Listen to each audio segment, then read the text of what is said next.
Well, hello, everybody. Thank you so much for joining us today. I will have to say good afternoon and welcome to another ESCP Business School webinar. My name is Krishenka McCarthy. As you can see on the screen, that's me, and I'll be your moderator for today. I just want to go over some housekeeping rules for you. You should be able to see a red circle with a question mark um, on your screen. That's where you're going to ask us any questions that you have while you are listening to our webinar today. And we will be able to answer those questions during the Q&A. We will have 30 minutes for our discussion session. And right after that, I will be reading all your questions out loud, or at least I'll try to read all your questions out loud. And we will have our presenters today, which I will introduce in a minute, Professor Marie Taillard and Professor Daniela Lup, getting back to you. And our webinar today will be about virtual collaboration, creative opportunity, or trendy affliction. So over to you both. Thank you so much for being with us today, and see you all during the Q&A session. Well, thank you, Kurchenka, and good afternoon to everyone. Good afternoon, Daniela. You and I are going to be engaging in a conversation over the course of the next half hour or so, and I'm really looking forward to it.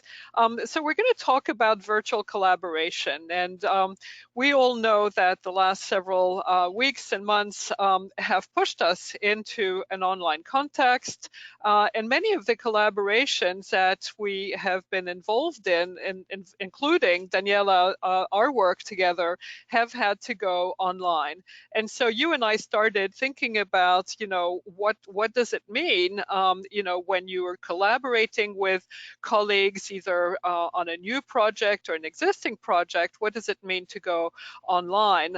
For some people, some of the people you and I have talked to, it's an affliction. It's, it's something that is not good, that has all sorts of hurdles and doesn't feel good.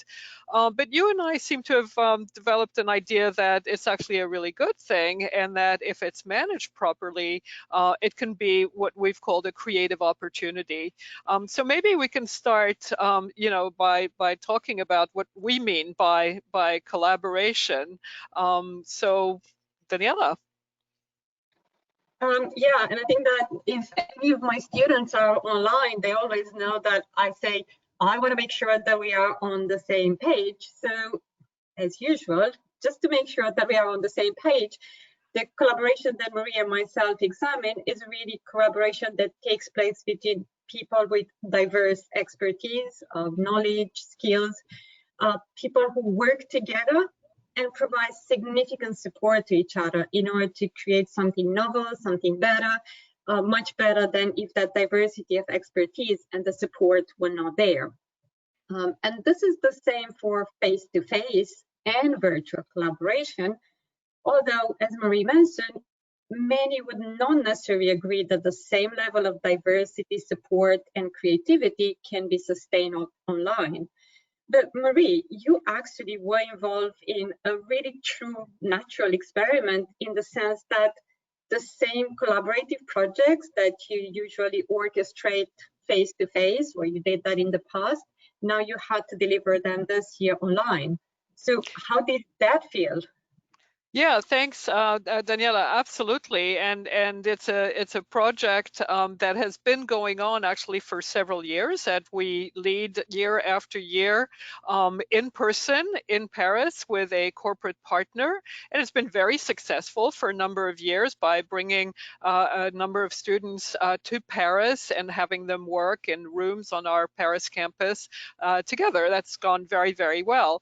This year we were coming up to the date of this project with our corporate partner, and we had a choice. We could either cancel, which would have been a terrible shame and let a lot of people down, or we could reinvent it in the digital space, and we decided to reinvent it in the digital space. And so we've got, as you said, Daniela, a perfect experiment there, where we have the knowledge that we built up over a number of years of conducting this project face-to-face, and the new knowledge that we've developed of conducting this project this year in a virtual environment. And so there's a lot of learnings from this experiment, and that's one of the things we'd like to share with you today. So let me give you a little bit of background on the big picture experience that we had.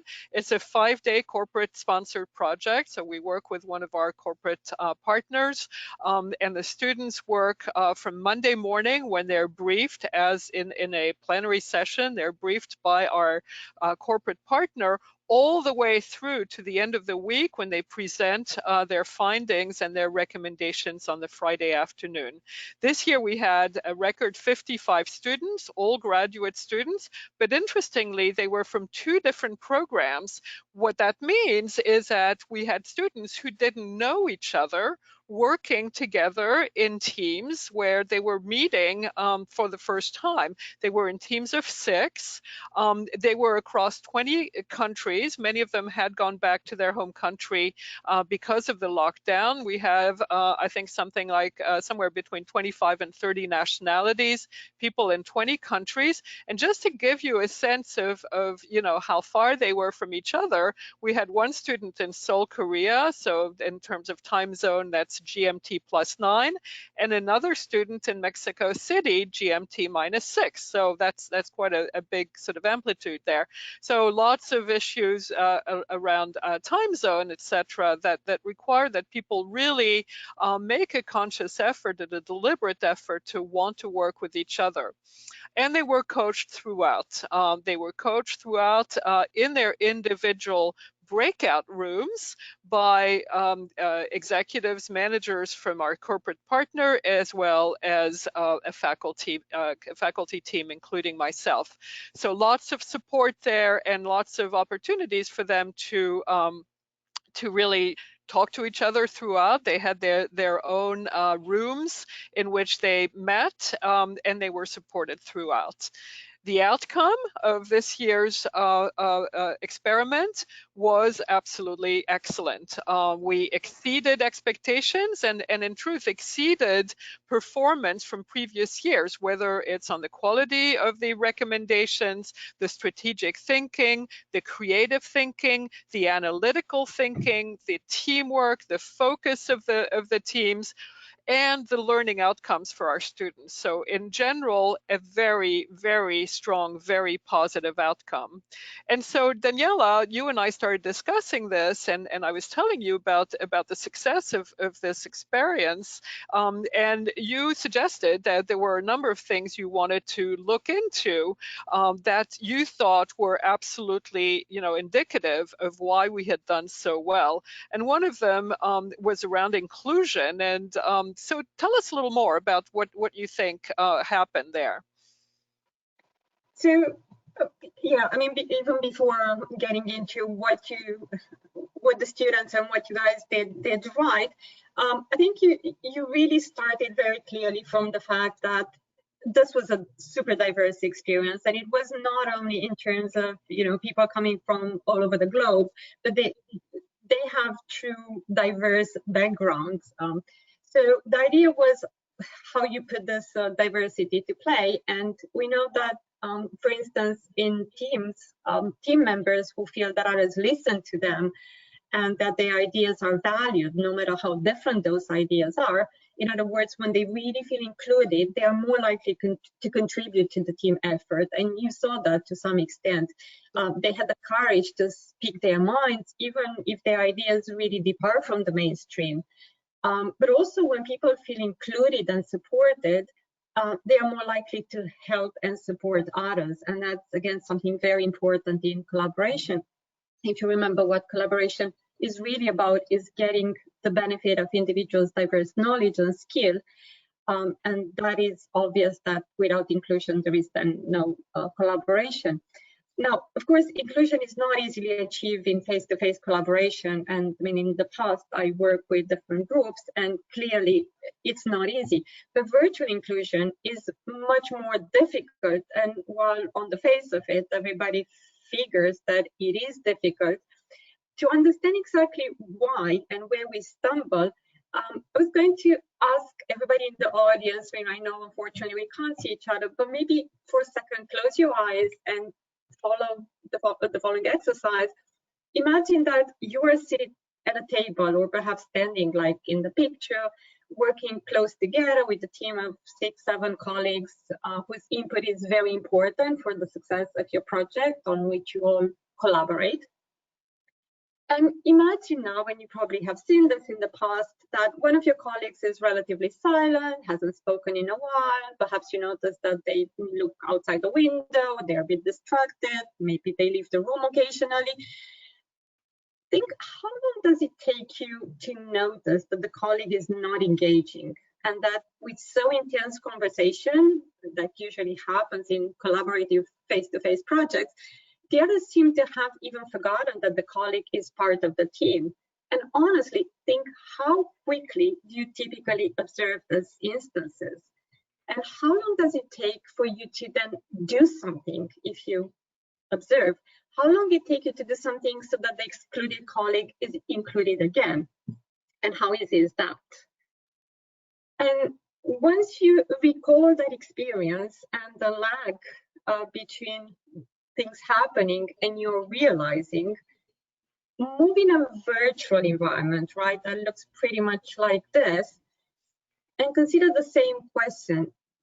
Just that now, instead of being around the table, close to each other, you are in a virtual room, right? How long does it take for you to notice when a colleague is not included? And how long it takes for you to do something to remedy the situation? Because if you remember what collaboration is, you need to have people all together, fully there, supporting, sharing the ideas. And the longer it takes for you to notice and to act to get your colleague back in the conversation, the less included they feel. And the less included they feel, the less the team is going to get the benefit of that person's ideas. And this is really one of the most serious problems that people talk in virtual collaboration. We don't notice exclusion. We notice it too late. And even when we notice, we do not feel we know how to remedy it. So quite often we look aside and we hope that it's going to kind of help itself, the situation. And this is what really many individuals who work in virtual teams often describe as one of the most serious challenges.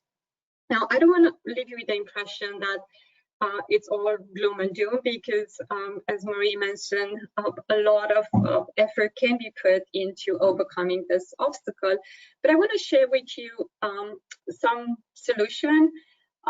And one solution is to actually nominate by rotation someone to monitor inclusion, if I can put it like this, to pay attention to patterns of contribution. And the reason I kind of underline rotate is because you want all members to do this, everybody to have the same experience, as opposed to having someone appointed to be the monitor. And also, if you have a team leader, you don't want that person to be the monitor, because then it's really like imposing on the group. But what you want is really everybody to have this experience. And having this solution really develops the paying attention skill at the team level, which is very important for spotting lack of inclusion in online settings. And it also reinforces the message that we want everyone to feel truly included, and it helps building some norm of inclusiveness, if I can put it like this. So I know, Marie, that you experience intense online collaboration, and I was wondering, how does this resonate with you, what you saw in the projects? I mean, this idea of paying attention, including, you can share with us. Absolutely, yeah. So paying attention, I think, is absolutely key. Paying attention to each other, and it also reminds me, Daniela, of another aspect of collaboration that I think is particularly important, whether it's online or offline, which is the notion of empathy.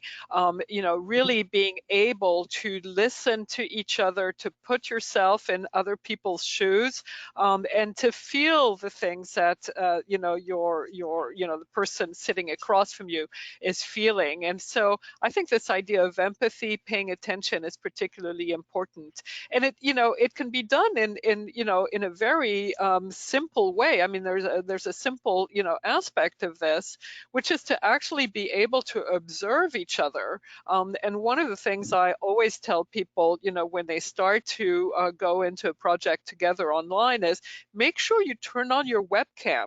Being able to see people and to recognize each other and to have that face-to-face interaction. I mean, you and I talk to each other pretty much every day right now. We always turn on the webcam. We always have this sort of conversational, interaction where we see each other, listen to each other, acknowledge each other, hear each other out. All of that, I think, is absolutely key. So taking the time and giving yourself the tools to see each other and to develop empathy for the people you're working with, I think, is particularly important. All right, thanks. Okay, I was trying to move also to another area that we discussed, and it's sometimes unfortunate that we have conflict in collaborative work. But I think it comes without saying that whenever you have people together, there might be some sort of conflict. However, we also discussed that this is particularly a difficult aspect in online collaboration. And I also mentioned when we spoke that, I really believe that collaboration without conflict is not proper collaboration. And then, yes, we need conflict in collaboration. And you had some interesting conversations with practitioners about precisely the same thing at the time when we discussed the slides. So that was quite interesting. I don't know if you want to share. Yeah, absolutely. So this is a conversation I had with one of our corporate partners literally 3 days ago. And this is a very senior person in a HR role with a major international retail brand. And they're going through a pretty significant strategic transformation process. And he was telling me that some of the more serious conversations that need to happen around this strategic transformation, he's recommended be put off until the major players, the executive team, can actually sit in the same room. And I said, well, do you find that it's not possible to do it online? And he said, well, some of these conversations are what people call difficult conversations, right? Where there's going to be conflict, and where people are going to want to speak their mind, and they're going to want to point out to some of the tensions and the challenges that they're dealing with. And he felt that unless people are sitting in the same room, it's actually very difficult to have some of these difficult conversations. And it struck me at the time, because you and I were preparing this presentation and working on our ongoing project on this. It struck me that maybe not all collaborative processes can take place virtually. So you and I have discussed this. So what is your answer to this sort of quandary about what happens when people feel they need to have difficult conversations and feel that it's harder to have them online than it is in person? Yeah, so for me, really, when I talk about conflict, I really look at two sides of the conflict. One that we typically call task conflict, and that is probably more what your practitioner was talking about, because task conflict really refers to that principal debate in which colleagues challenge each other's ideas in a genuine effort to probe their assumption, to understand the potential implications of their ideas. And it's really about people having, if I can put it like this, really a good time presenting new ideas, having the others challenging them to better their ideas, and also perhaps to abandon the ideas, because not all ideas that we produce must be valuable for the group. So on one hand, you have this what's called task conflict that you want to cultivate and curate a little bit, such that you have that debate about how to do things better. But the problem is that this task conflict can very easily spill into relationship or emotional conflict. And I think that that's where your practitioner was kind of not sure what to do and how to do it, because yes, you want to have the task conflict, but what if it gets into relationship conflict, which is really manifesting as personal friction? You say something, I don't agree, I feel anger, I feel that maybe you are ironic, there is tension, resent. And also, problem is that with relational conflict is not easy to know that it's there until, unfortunately, it's very late. So it's not always expressed openly, and in fact, quite often, both in face-to-face, but also in virtual work, we tend to go to great lengths to avoid open expression of discontent. So quite often you see harmony, or what I call false harmony, false team harmony, which is the state in which there is no open conflict, but privately members harbor many of the feelings that are consistent with emotional conflict. So problem is really how in a virtual environment to cultivate one and dampen the other. And the truth is that actually that makes virtual collaboration very difficult, is because the task conflict tends to decrease and be suppressed, but the relational conflict increases. And again, to understand a little bit why that's the case, I'm just going to put here two theories that kind of explain in a way what happens virtually and how one conflict gets kind of diminished and the other one gets amplified, the bad one. And the first one is called, well, fundamental attribution error. Maybe some of you have heard about this, but the idea of the attribution refers to the causal inferences that we make about others' behaviors, right? Someone's behavior can be indeed caused by their character, their traits, but very often it is the context around us that affects the way we behave.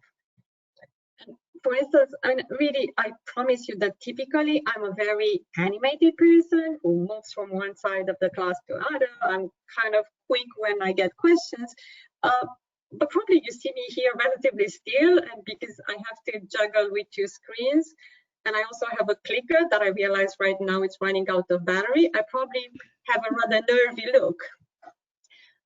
And if you don't know anything about my context, you probably think, oh, she's really nervy in front of a crowd of hundreds of people.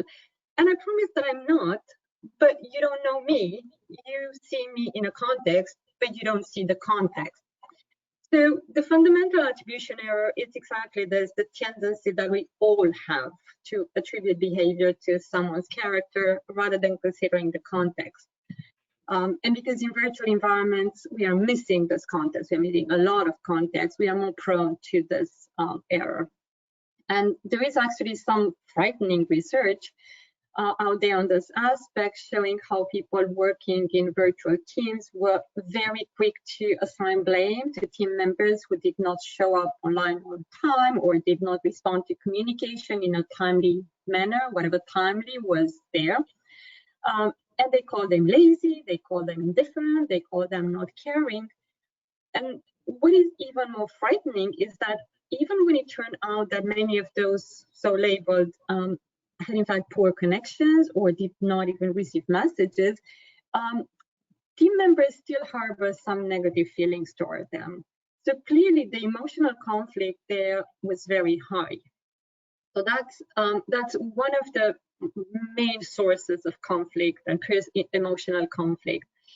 And the second one, which Maria and myself spoke quite a bit in the past 2 days, I'm just going to briefly describe what it is. Maybe again, some of you have seen it somewhere, but online disinhibition effect, that really happens only virtually. Fundamental attribution error happens also offline. Refers to the fact that in online interactions, we gradually become less concerned about others' perceptions. And this comes, for instance, from a false sense of being protected by the screen. That's one example. Coupled also with a lack of good reading of the context. And we keep talking about lack of context. You do not sense immediately when you transgress boundaries, right? And if we don't sense, then we are more likely to transgress more. Psychologists also speak about dissociative imagination, or the sense that we are actually two characters in two different words, and then we can play by two sets of rules. And this is so indeed, if you think that now a colleague more or less disappears when you close the window, right? You have the chat, you close the window, poof, they disappear. But in an office, you run into that colleague over and over, and at some point, you get some implicit or sometimes rather explicit feedback about some unwanted behavior that you displayed. So going back to conflict, as we lower the attention and become less concerned about the other's perceptions, and the less attuned to context we are, the more likely to create situations in which we are in emotional conflict. And now here, I was talking about the more negative aspects related to online disinhibition effect. But Marie, as we spoke, you also noticed positive effects of online disinhibition. So I was wondering if you want to share some of that experience. Yeah, and you know, it's something that you and I have been discussing, and a very very interesting effect that I think we're starting to notice, which is in a way that being online creates more intimacy between people, because you're inviting people into your own home. Right now, you know, everyone online on the call can see, you know, the room where I work, can see, you know, my surroundings. Also, very often when we work online, you know, we don't have the sort of everyday artifices of business life. We don't necessarily dress up as much. Very often we don't, you know, women don't wear makeup. You're sort of more of your authentic self, I think. Inviting people into your home. You know, I joke with some of my students that, you know, I know all their kitchens. One of our students actually, for the first few days of the lockdown, had nowhere to work other than on his bed, and you know, it's become a bit of a joke between us. And so there are all these, you know, sort of contextual aspects of virtual collaboration that in a way create more intimacy.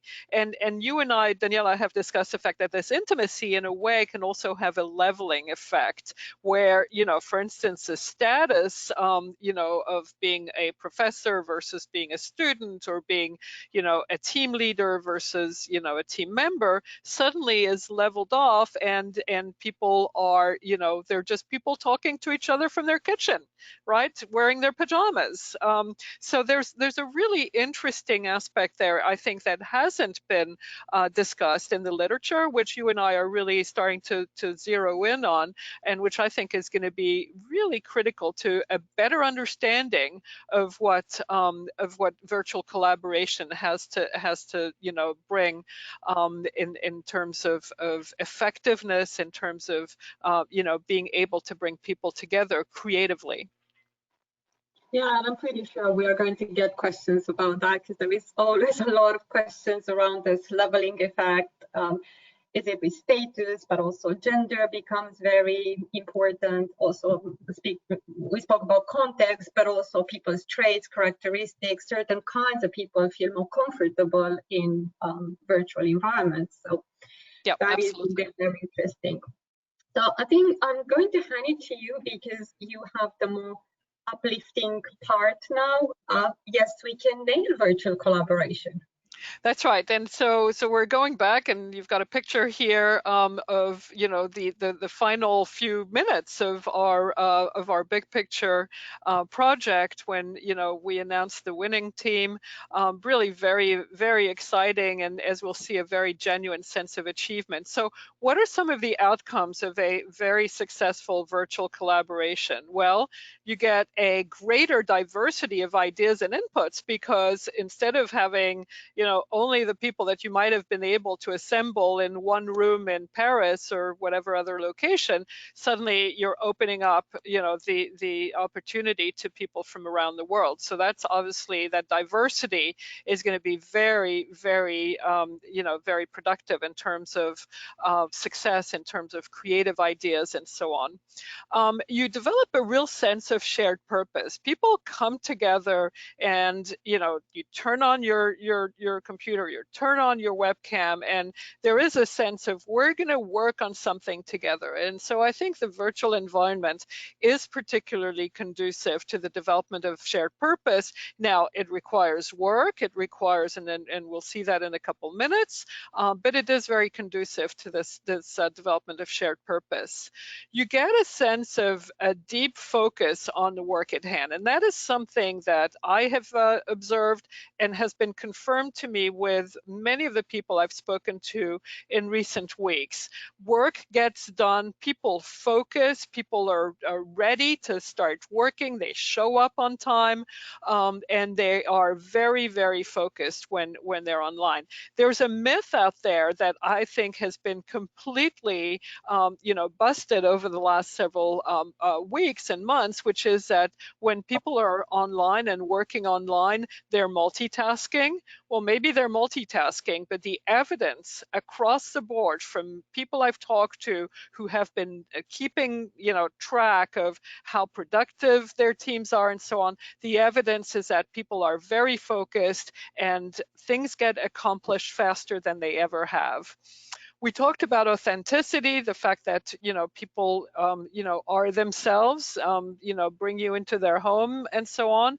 We've talked about empathy and a genuine sense of achievement.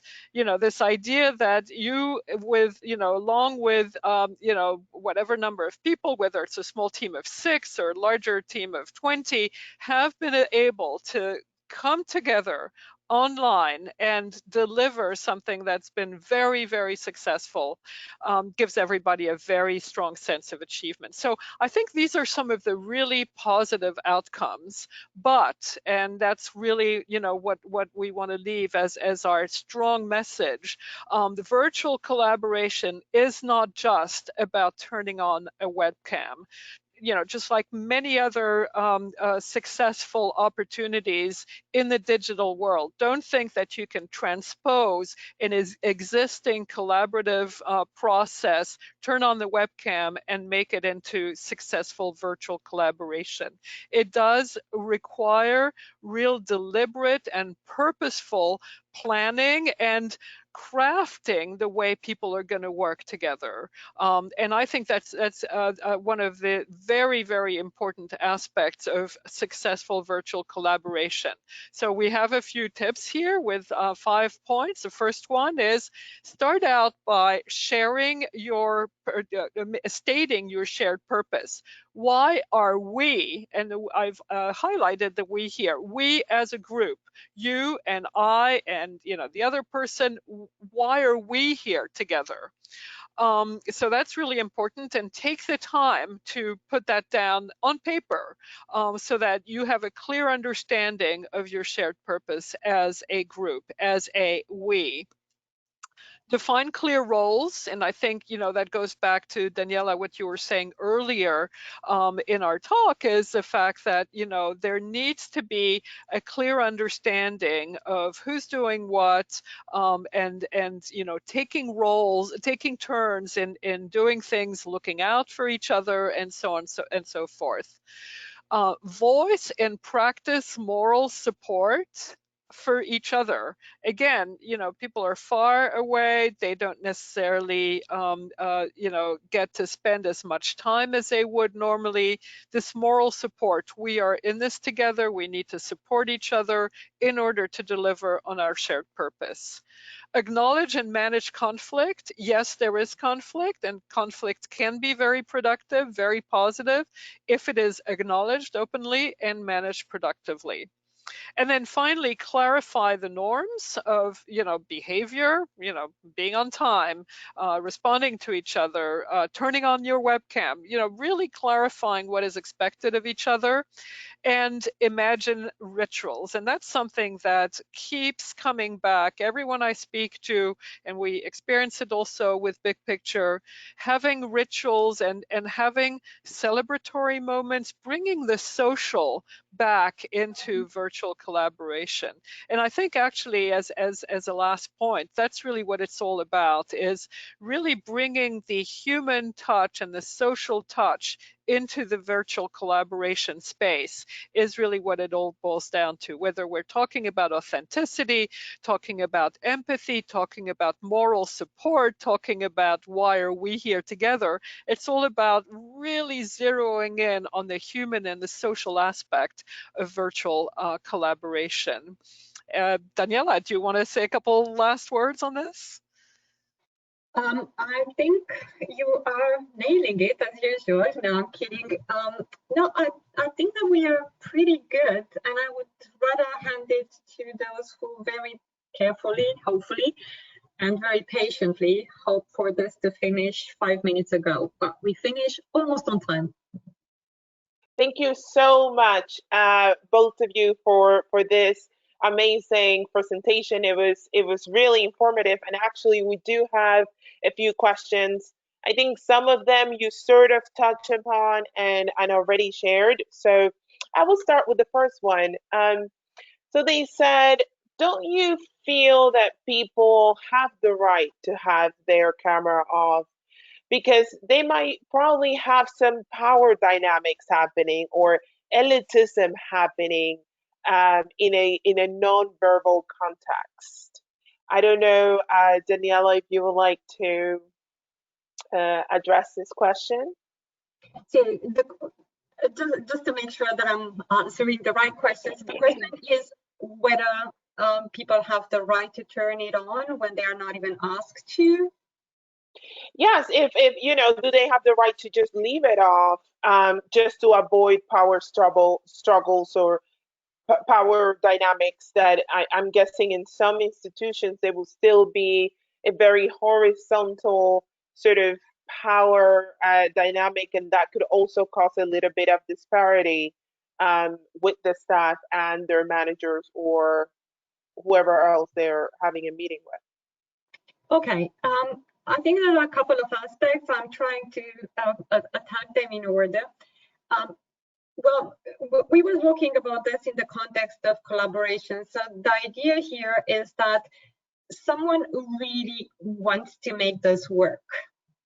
And in this case, what should happen is people should be free to turn it on and off while at the same time having some norms. And that's what Marie described. Well, it might be that, today I don't feel like completely showing my face every single moment for whatever reasons. I might have my son coming in and out, and I don't want people to just have him.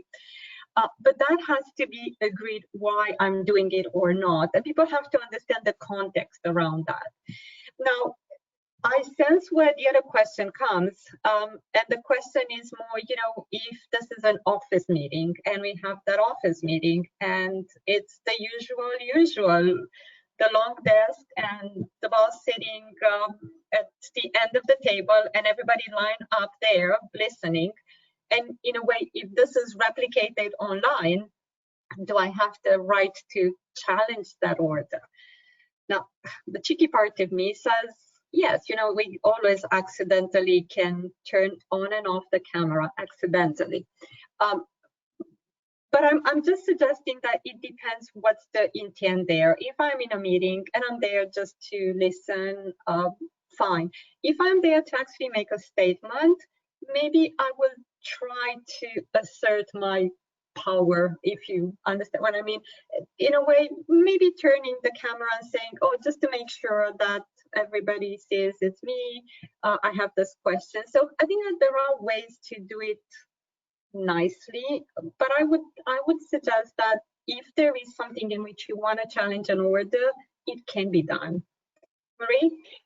Yeah, I mean, to me, it's I agree with what you just said, Daniela, but it's also a question of I would question the shared purpose. If people have really built shared purpose towards this project or this collaborative endeavor, then it's not a question of power struggle. Then it's a question of, we're all in this together. We, again, this idea of we.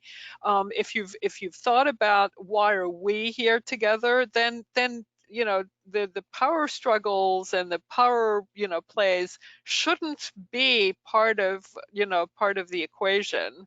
So I think I'd go back to the very premises of what the collaboration is about and say, are you really collaborating here?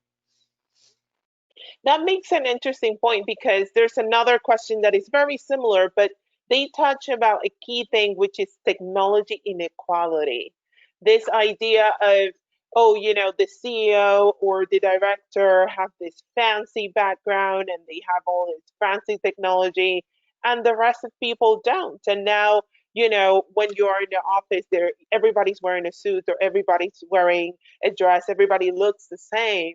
Yeah. But you don't really know what's going on in your house, and this idea of intimacy and privacy is now blurred by this virtual collectivity. So it's also, how do you make sure that the old ways of working don't get back to this daily virtual technological way of doing things, and kind of you're going backwards. So it's kind of, yes, it's the positivity of collective collaborations, but then how do you manage the inequality?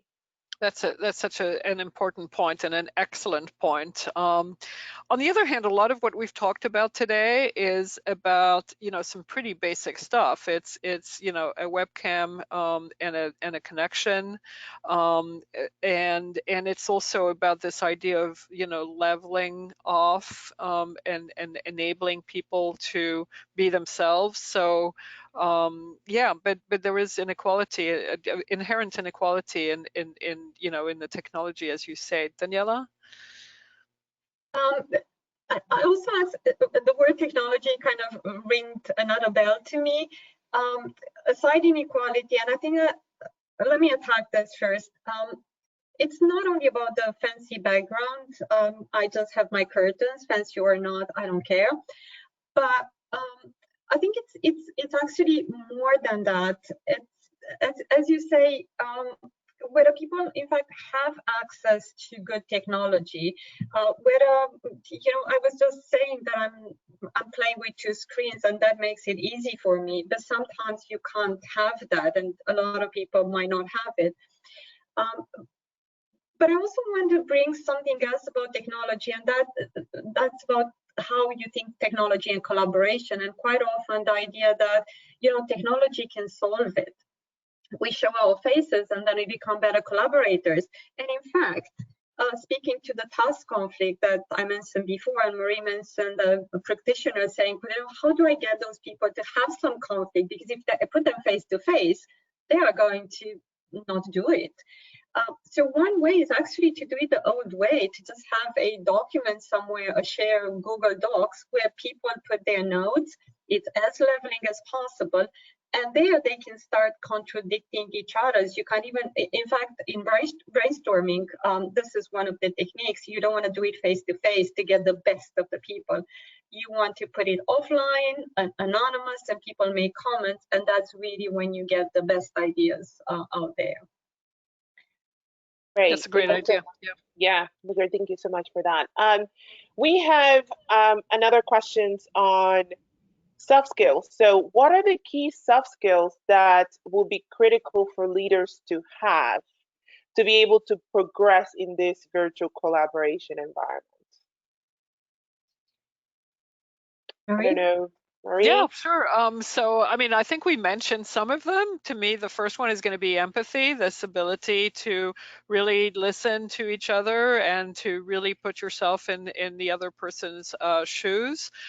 This ability to really think about, the teamwork and the role of each person in the team to really develop shared purpose. Benevolence towards towards each other, I think is another important aspect. Being able to manage conflict in a productive way. So I think there's a whole range of skills that are probably the same ones as are used in face-to-face interactions. But again, the digital context makes it necessary to push the human and the social aspect one level beyond what you normally would do in a conference room, right? So push it to that next level.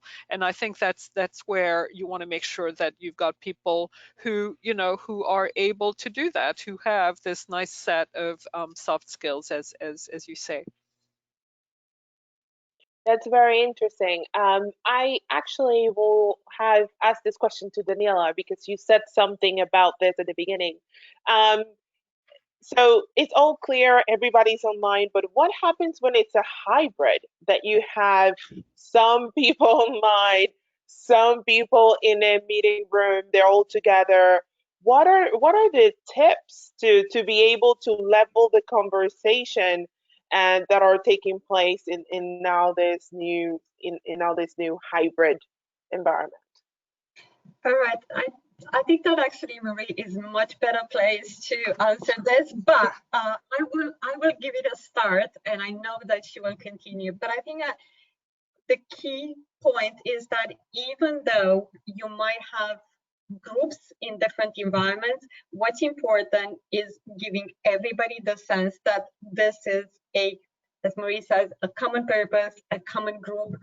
And I think that is the idea of having different modes of interactions, but it's one single group. And I think we do that quite often. We are all working toward the same goal, but today I might not be able to work in a certain mode. Fine, I move in a different mode, but the idea is really same purpose, different modes. And everybody understands that a mode is not a better or a worse situation. It's just a different mode. Yeah. Right? I mean, I actually have, very, very, lots of personal experience with the hybrid mode, because I have been working remotely for the last several years before the COVID-19 crisis, and actually the COVID crisis has been a bit of, has made things easier for me, because suddenly all of my colleagues were online too, and got to experience what I had been experiencing for some time. Let me just put it very clearly, the hybrid solution is my least favorite solution. We talked about power dynamics earlier. That's where they all play out. Somehow the person who's online, or the people who are online, are not seen as, full citizens. There are all sorts of issues there. Having said that, is it doable? Absolutely. Again, I did it for a number of years. I think that's where you get into really being very transparent and explicit about norms of how people are going to come into the conversation. One of the things that's very difficult is when you have a bunch of people around the table and then other people who are online, is how to interrupt, how to signal the fact that you want to come into the conversation. And so there need to be norms there, whether it's, saying that everybody has to put their hand up and be recognized before they can come into the conversation. But that has to include the people around the table at the same time, right? So what I would say is think about the norms, establish them, make them explicit, make sure everybody feels, that they have been taken into account and have had a chance to speak up, and then make sure you enforce the norms. Those would be some of my key, recommendations there. Yes, that's perfect. And I have to say that I've experienced the hybrid meetings with you, Marie, so I can definitely agree with your insights. We have a question now based on size of the team. So, how do you influence and how do you create those rules when you have more than 10 people in one room and you have to kind of try to convey a situation? How can you manage size effectively? Daniela, do you want to take that? Okay, I will. I would say, again, there are two entries into this question. One is, are you at the design stage? And I would say, always when you think about creating a collaborative or a group with the purpose of collaboration, you do have to look size. And typically, there are even kind of suggestions that you don't want to go further than 6, 7. And what you want to have is really think about who is core and who is periphery. And I don't say core and periphery like who is more or less important, but who really is core for the delivery and whose opinion is important, but they are invited on an ongoing base when they are needed. So size matters very much at the beginning. And it's also very important to make that salient and make that very clear who is core and who is the periphery, because later on you don't want to have the conversations, well, I'm not invited, or why am I invited to all the meetings when actually I don't need to be there.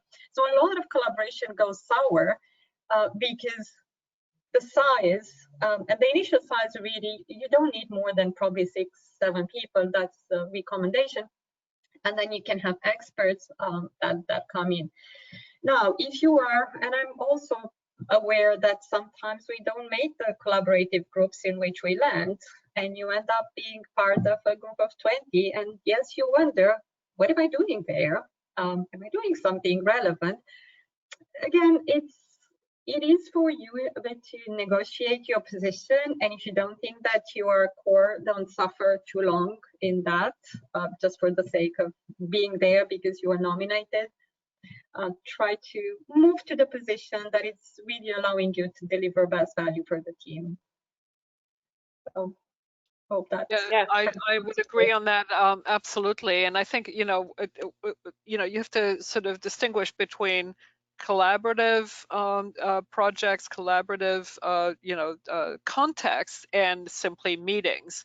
If people are really working collaboratively, and go back to the definition that Daniela offered up at the beginning of our talk, it is really very much centered on a specific project and so on. And I think as a team member, and having developed shared purpose and so on, you can absolutely put your hand up and say, how about we, break up our group into 2 task forces, or each take half of the project, or find a way to make it a little more tractable, because I do agree that a collaborative endeavor with any more than 6 or 7 people is not a good idea.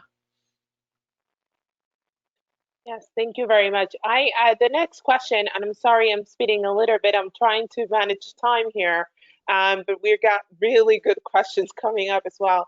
The next question is, there's a lot of statistics on the little amount of time women speak in physical corporate meetings. Does virtual collaboration solve this issue, and to what extent? I'll give it to you, Marie, actually.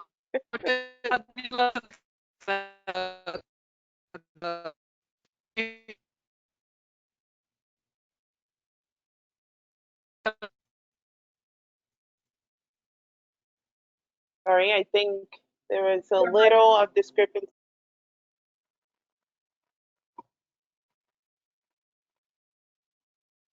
Maybe Daniela, you can. Yeah, you know what? I can jump on while Marie Jump is. in, yeah. Yeah. Because the reason I was smiling is because we were actually talking about this when we were talking about that leveling effect.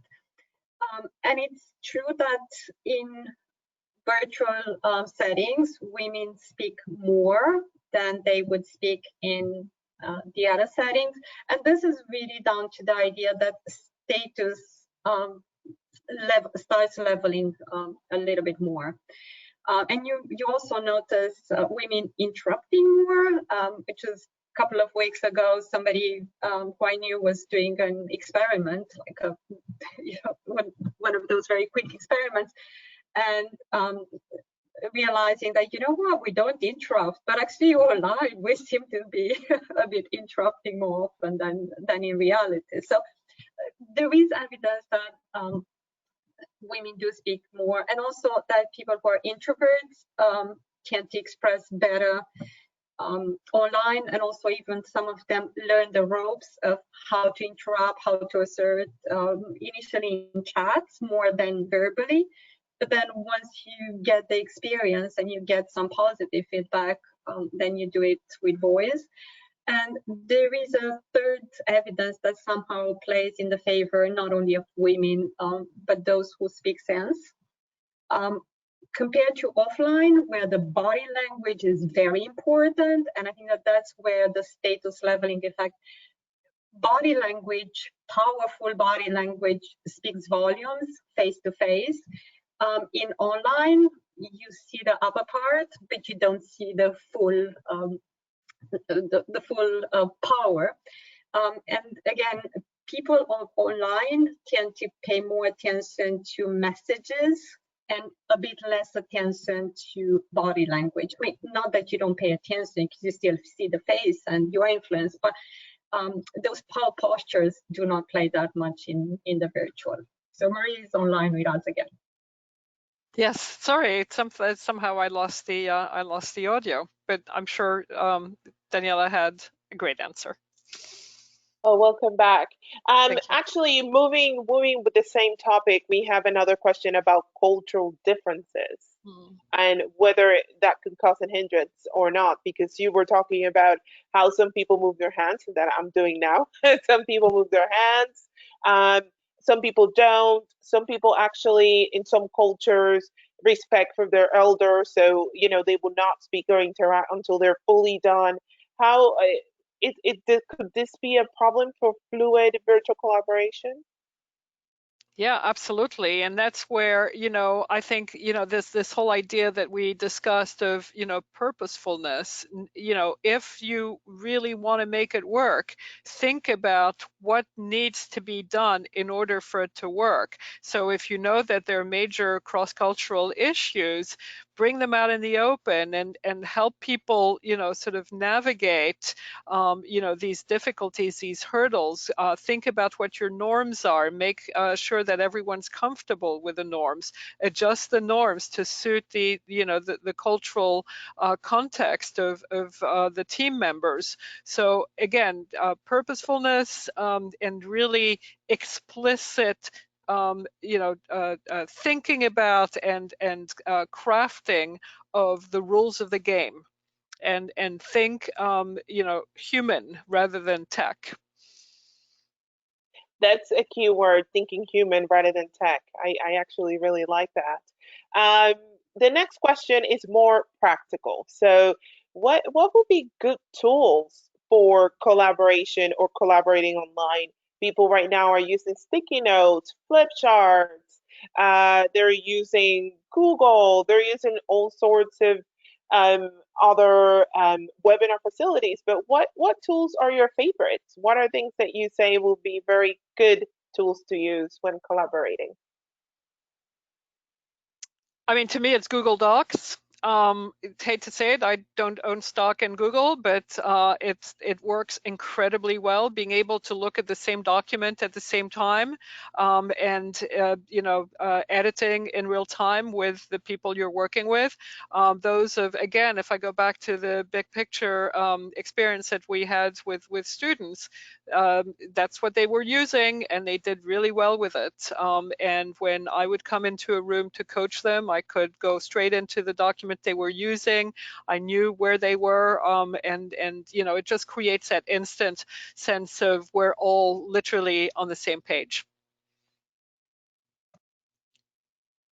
Great, thank you very much. And now we're moving a little bit more into digital transformation. So how do you think enterprises can enhance customer satisfaction while also taking upon digital transformation, virtual collaboration, and that sort? Daniela? I don't know whether I'm the most marketing person in the room, but I think But I think that, in all honesty, what happens, and I mean, just bringing it back a little bit to the topic of collaboration, I think what is really important is if we think customers, we can actually think why the customers as collaborators. And this is not to say that exactly the same tools and exactly the same conflicts that we talk about today and the same solutions apply. But I think that really, if we think about this as a community in which we have to respect norms of interactions, customers will interact differently with enterprises broadly defined these days. Taking that into account, and I think that was quite a nice example yesterday or a couple of days ago in an example of Chanel launching their brand, and it was supposed to be on a ship, but the real stuff, and it ended up just being filmed in a studio. And the comments were that it felt so fake, and it felt so fake to the customers because it didn't take into account what those customers were going through. How to make yourself vulnerable to clients who are actually vulnerable in these times. And I think that it's really about collaborating and thinking about this as a community, the enterprise and the customers. But as I say, I'm not the supermarketing person in the room, but that would be my tip. Yeah, I mean, just to completely echo what Daniela just said, digital transformation is a very much, again, first and foremost, a human transformation process rather than a tech transformation process.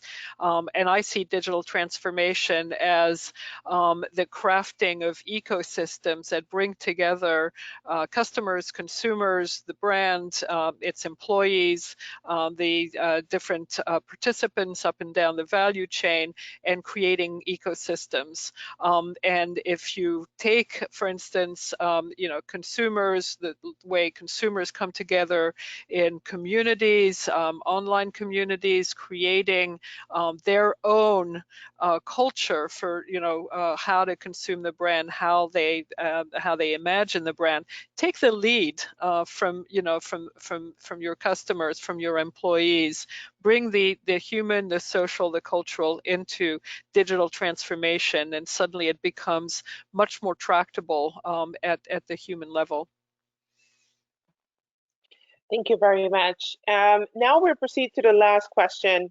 And I have to apologize to many others. We actually had many other questions, but we're running out of time. And I think this is a very good note as our last question, work-life balance. How, with this extended hours, people are working extended hours, life is disrupted. How do you achieve collaboration with keeping privacy and intimacy and some sort of life while also being effective at work? Daniela, it's all yours, because as I said on a recent video that we produced for the school, I am absolutely the worst at work-life balance. So I'm sure you're much better than I am. Well, considering that we finalized everything last night at 11 o'clock my time, with another colleague being still awake and helping technically, tells you a lot about my work-life balance. But I think just to put it on a more serious note, it varies with people, and now moving it into research that really talks about how we think about work and boundaries between work, life, and family and different other domains, and about interference. There are people who really are having a good time navigating those boundaries very well, in the sense that even if I stop now, I can immediately switch and be a mother, and I can switch then back to the presentation. And others who really need to have this very clear, in very clear boxes, and can't transition. So in general, I think it is for the individual to decide how they navigate boundaries and how easy it is.